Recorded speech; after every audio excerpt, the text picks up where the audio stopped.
Hey people that are into cats, the paranormal, and other things. Today I'm just going to do some, what the fudge do you call it? Haunted stories. I do have an explore to do, but obviously that's to do. I've not got anything else at the moment, and I do know that I've got another ghost hunt coming up soon, which I'm looking forward to.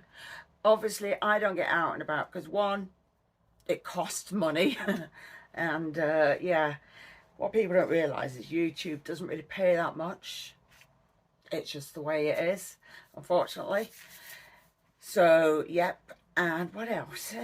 Yeah. So I can only do what I can, and obviously I am disabled, so again I can only do so much, and obviously some places I really can't go on my own, which is awkward. And what other things have I got? Oh, and I've got a few events next month, so I can't wait. So I'm really looking forward to it, to be honest.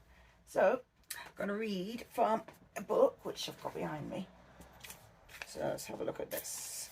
It's a book called Haunted Britain, Spooky Places to Visit by Richard Jones, but it's been forwarded by Tom Baker. So I'll show you this book.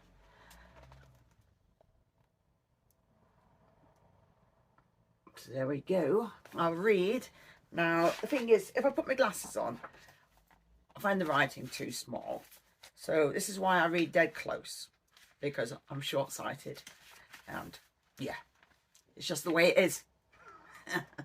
Anyway, it's called Bolling Hall, and apparently it's in Bradford.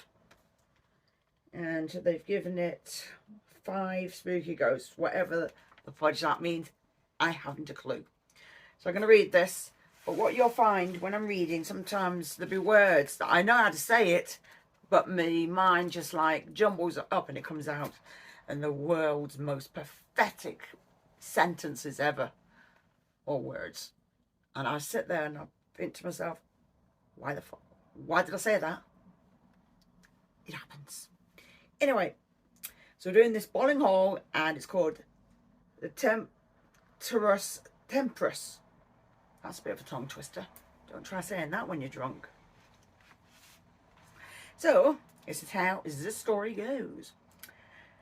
There is a little doubt that Bolling Hall is haunted. Indeed, any lingering uncertainty is easily dispelled by the fact that one of the rooms is helpfully called the ghost room. Seriously. The house occupies an unusual location, surrounded by a sprawling housing estate, yet no amount of urban encroachment can detect from the air or electricity that ensurrounds it. And the moment you clap eyes on its rambling bulk, you just know that this house is with secrets. Even new houses can have secrets. Even people don't realise that can be just the land itself. There you go.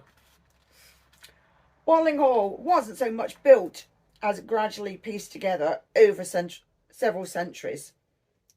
It consists of cornucopia or different architectural styles, either which, words again, each of which stands as testimony to different generations of the various families that have owned it. People like moving in and out of houses. The first owners were the Dell Lacey family, who were awarded the manor shortly after the Norman conquest of 1066. Quite how long they remained in the residence is uncertain, but by 1316 it had passed to the Bolling family, after whom the hall is named. It was during their tenure that the earliest parts of the building were probably constructed. Yeah, people do that. In the Wars of the Roses, Robert Bolling fought on the Lancastrian side, a fact that didn't stand him in a good stead with the Yorkshire King, Edward V. No, the Fourth.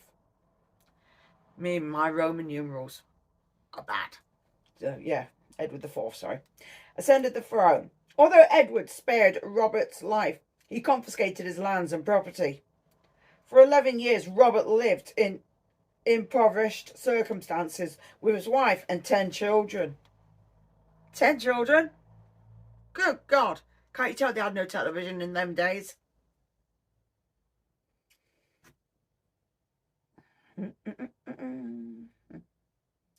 Trying to dream up a way to return him to favour and reunite him with his lands. Finally, after much agonising, he claimed that he had been forced to fight for the Lancastrians against his will. As excuses go, it wasn't perhaps the greatest, but it did gain him the support of the Duke of Gloucester, late Richard III, and he was therefore able to win back his estates. It's one way of doing it, I suppose. Lie your way through it. In 1497, his granddaughter Rosamund married Richard Tempest, and Bowling Hall passed to the Tempest family, during whose tenure life at the Hall turned somewhat tempestuous. In 1536, Richard took part in the ill-fated pilgrimage of grace, the Yorkshire uprising, to protest at Henry VIII's break with Rome. It's only because he wanted to get divorced and started the Church of England. He died in prison while awaiting trial, leaving Rosamund to run the estate until her death in 1553. The last Tempest to own the hall was Sir Richard Tempest. He inherited the property in 1639 and continued the family's vulnerable tradition of backing the wrong side by declaring himself for the royalist cause during the English Civil War. It was during this period that it was a ghost room. There you go. Ghost room acquired its ghost. The people of Bradford were strongly Puritan and had therefore backed the parliamentarian cause in June 1643. A royalist army numbering some 10,000 men, commanded by William Cavendish, the Earl of you know what? I'll put my teeth back in. The Earl of Newcastle arrived to lay siege to the town. Cavendish stayed at Bowling Hall, which then stood outside the town. Despite having no fortifications, the people of Bradford put up a strong resistance, and the Duke was furious. One Sunday evening, as he looked down on the town from the heights of Bowling Hall, he told his men that the next day they would take Bradford, and he vowed that he would slaughter every man, woman and child as punishment for the resistance. So saying, he retired to bed. Fair enough. During the night, he was awoken by the bedclothes being pulled off him. Opening his eyes, he found himself confronted by the dreadful apparition of an anguished woman in white, who wailed at him to pity poor Bradford. The experience had a profound effect on Cavendish. The next morning, the visibly shaken Duke countermanded his order and gave instructions that only those who put up armed resistance were to be killed. Bradford was duly taken by the royalists, and thanks to intercession of the spectral lady, there were indeed very few casualties, with some estimates putting the number of deaths at less than 10. So didn't really get very far with that, did he? However, the ghosts of Bowling Hall are not confined in the dim and distant past. Reports of paranormal activity have continued since it was taken over by the council and opened as a museum in 1915. A foul smell has been known to permeate the air around the house, Georgian staircase, and a strange rattling noise can be heard there in the dead of night. Maybe it's the cold and the rattling and the... I don't bloody know. The ghost of a grey and pink lady have been seen on the same staircase. In the house's blue room, people report the sensation of being watched, while a man in long coattails has been seen standing by the fireplace. See, I told you they were cold. Needed to get warm by the fire. Boiling Hall is truly an atmospheric building with a haunted heritage stretching back to at least 1643. It can also lay claim to being the proud processor of one of Britain's oldest recorded ghost stories.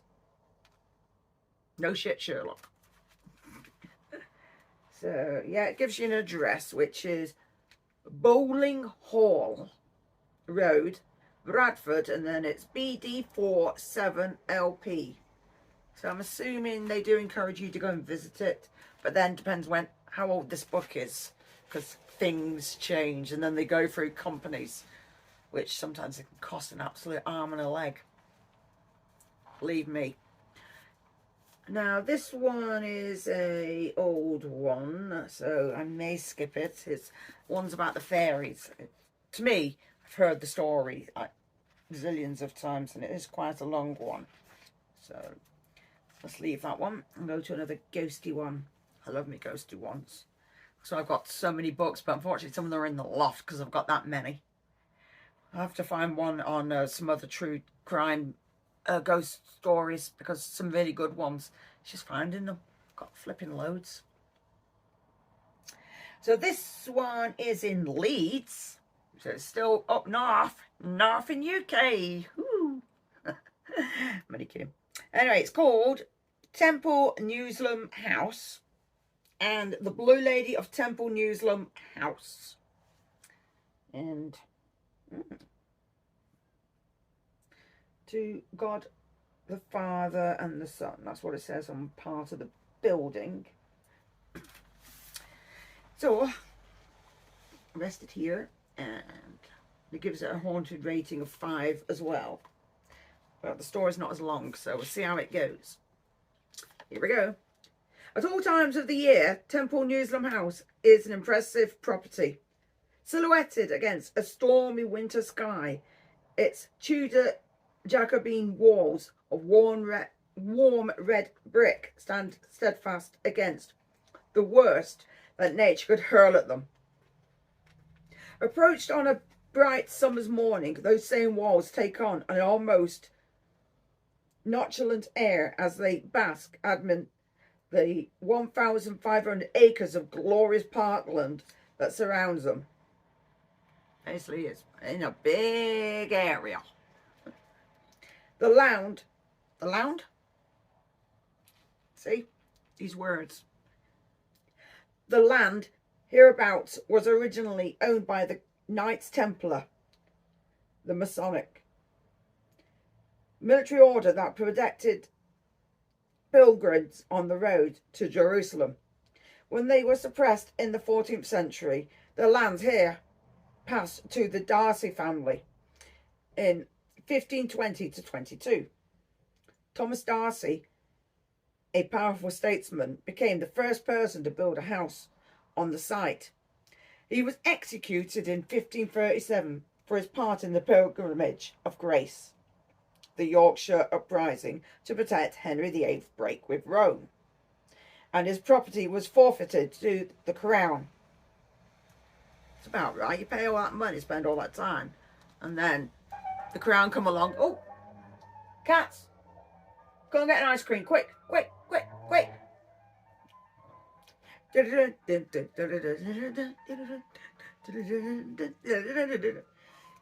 Anyway, let's get back to it. While that's playing in the background, it's funny.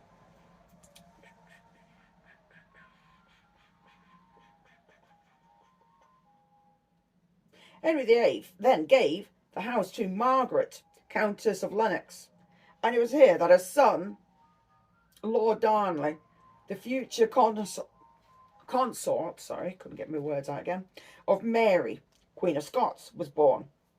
In 1622, I said it right, but I'm slurring my words. 1622, after a period of neglect, the house was acquired by Sir Arthur Ingram, a wealthy financier. He remodeled the old Tudor building and successfully generations of his family would reside there until in the 1920s it was acquired by Leeds Council and opened to the public. I tell you, they get their flipping greasy mitts on everything they do, don't they, these councils? The house's best known ghost is that of the Blue Lady, thought to be the shade of Sir Arthur Ingram's granddaughter, Mary Ingram, whose portrait can be seen over the fireplace in the building's green dance mask room. One night she and her governess were returning home from visiting friends when the carriage was held up by highway robbers. "Stand and deliver the money or your life." Oh, hang on. Doesn't say it like here, but I had to add it somewhere. A pearl necklace that had been a christening present from her grandfather was ripped from her neck in the attack, and Mary fainted. Well, that was bleeding pathetic. Sheesh. The unconscious girl was brought home and put to bed. The next morning she had no recollection of the robbery, but kept murmuring over and over again, "Where are my pearls? They've been nicked, you daft numpty. Sheesh. Where are my pearls?" Thereafter she kept searching for the missing valuables, unpicking the stitching on cushions to see if they were inside, and trying to lift floorboards, believing they were underneath. Her condition deteriorated over the next few days, and within a fortnight of the attack she died at the age of just 14. Good grief. Her prolonged shade still roams the house, her appearances being presaged by a cold blast of air. A member of staff who recently encountered her coming towards him on the gallery passage was so unnerved that he hid and didn't dare come out until his colleagues came to his rescue. What a wuss. Sheesh. Other phenomena experienced at the house include doors slamming, footsteps being heard pacing across empty rooms, and unseen presence felt brushing past people on the stairs. They have to get past people somehow. Finally, a ghostly small boy has been known to climb out of a cupboard in the room where Lord Darnley was born. He doesn't do a great deal other than pace around the room for a few moments and then to return to the cupboard. He obviously likes hiding in cupboards. So, I've read 2, right, and back. I shall put a third one on. So this bed is really high. I like it because I'm not crouching down because it flipping hurts. So I'm bouncy on the bed with the kitties in one of the boxes, because I actually got some things for the kitties, didn't I? So let's do another one. This is called Muncaster Castle, and that's in Cumbria. So, and they only give it 3 ghosts. Well, that's a bit pants. I want something with a bit more ghosties going on. Sheesh.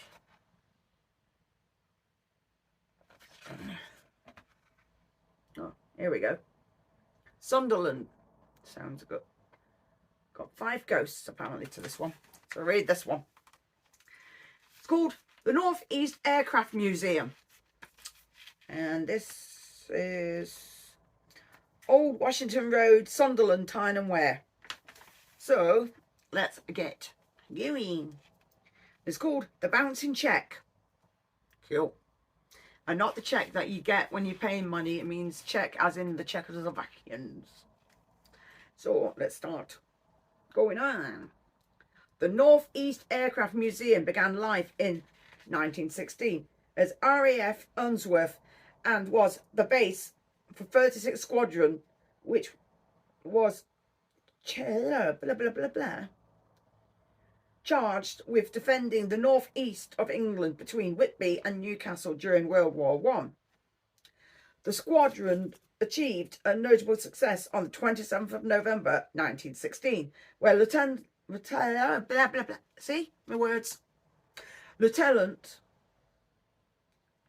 I.V. Pirate, it's a weird name, brought down an LZ-37 Zeppelin, which crashed into the mouth of the Tees. The sight of the downed airship caused other Zeppelins accompanying it to turn back, sparing northeast England from a bombing raid. Woohoo! At the end of the war, the squadron was disbanded. The airfield remained derelict for over 10 years, until, in March 1930, it became the base for 607 Squadron. On the 15th of August 1940, the Luftwaffe planned a bombing raid on the base, but their planes were spotted as they approached the east coast. Sorry. Anyway, the Hurricanes of 607 Squadron, along with planes from several other bases, were scrambled and intercepted them, bringing down many enemy aircrafts over the coast before they could reach the intended target. In 1962, the former base became Sunderland Airport. This closed in 1984. The site was divided between the North East Aircraft Museum and a Nissan car factory. The museum has a reputation of being one of the region's most paranormal activity sites, and several spirits of those who served here have lingered on. Then it becomes the treacherous Percival. One of them is the life of one of the most treacherous airmen to pass. Though the base during the war years, Augustin Purcell, was a Czech reconnaissance pilot where the Germans invaded Czechoslovakia in 1939. He volunteered to join the Luftwaffe, but was turned down because he wasn't a German national. He was then recruited by the Gestapo and sent to Poland to report on Czech airmen who had fled there. At the outbreak of the war, he joined the French Army de l'Air, and then, with the fall of France in 1940, he escaped by ship to England, where he joined the RAF, Volunteer Reserve. In the summer of 1941, he was transferred to RAF Unsworth. On the 18th of September 1941, he took off in a Hurricane plane to practice dogfighting with a trainee Polish pilot over the North Sea. During the mock battle, the Polish flyer watched in horror as Purcell's plane plummeted towards the sea, trailing smoke. Convinced his comrade had crashed, he returned to the base where he reported the accident. But unknown to him, Purcell had pulled out of the dive before hitting the water and had flown to Europe, where he landed at Offero in Andes, Belgium.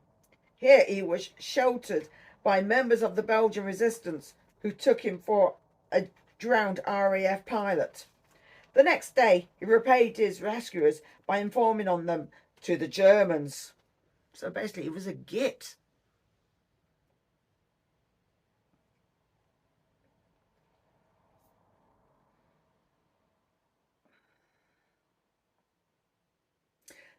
They were later shot by the Gestapo. The Hurricane that Purcell had successfully stolen from right under the nose of the RAF was put on display in Berlin's National Aviation Museum, only to be destroyed later by an Allied bombing raid. Heading back to Prague, Purcell joined the Gestapo, on whose behalf he interrogated captured Czech pilots, many of whom he had served with in the RAF. His final treachery came when he sent to infiltrate, I can't say the word, it's doing my head in now, Czechoslovakian Politician. I know the words and it's annoying!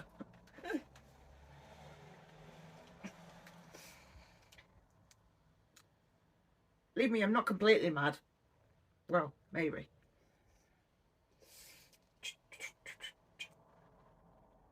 His final treachery came when he was sent to infiltrate Czechoslovakian political prisoners at the Ferencváros concentration camp, where he won their trust and then betrayed them, costing many of their lives. However, some of their prisoners he had befriended began to have their suspicions about him, and in May 1945, shortly after liberation, he was arrested.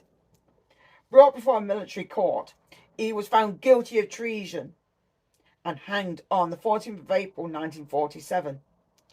It is at the place where he performed his atrocious theft, however, that his ghost is said to linger. Mediums visiting the museum on night-time ghost hunts have picked upon the spirit of the Czech airman, and several who have no knowledge of his fate have reported feeling an uncomfortable choking tightness around their throats.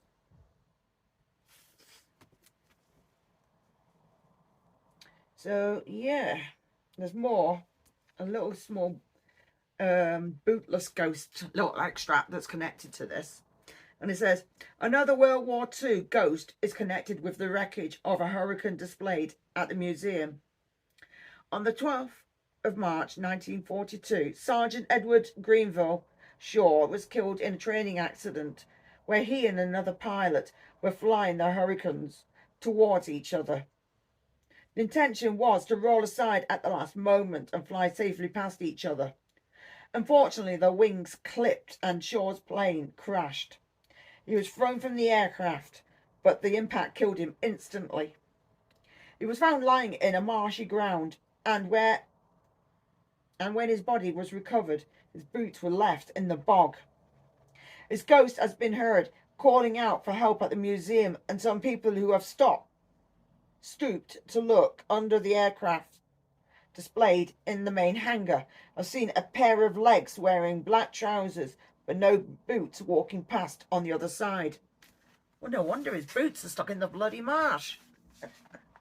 So, yeah, I do get my words mixed up.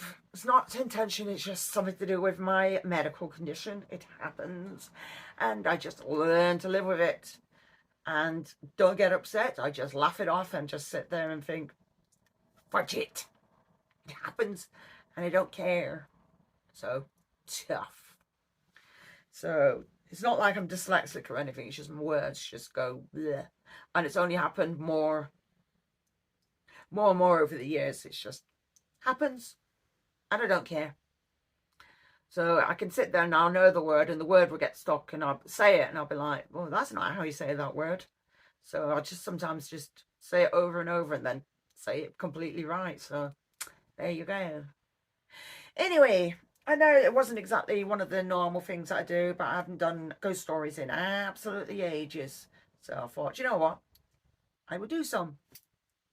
And besides, we're getting into Halloween territory anyway, so I may dress up and I may not. I don't know yet. So just see how it goes. And yeah. Anyway, hope you enjoyed this video and my weird outbursts. Anyway, hope you enjoyed it. Please like, share and subscribe, and thank you for watching. That clock.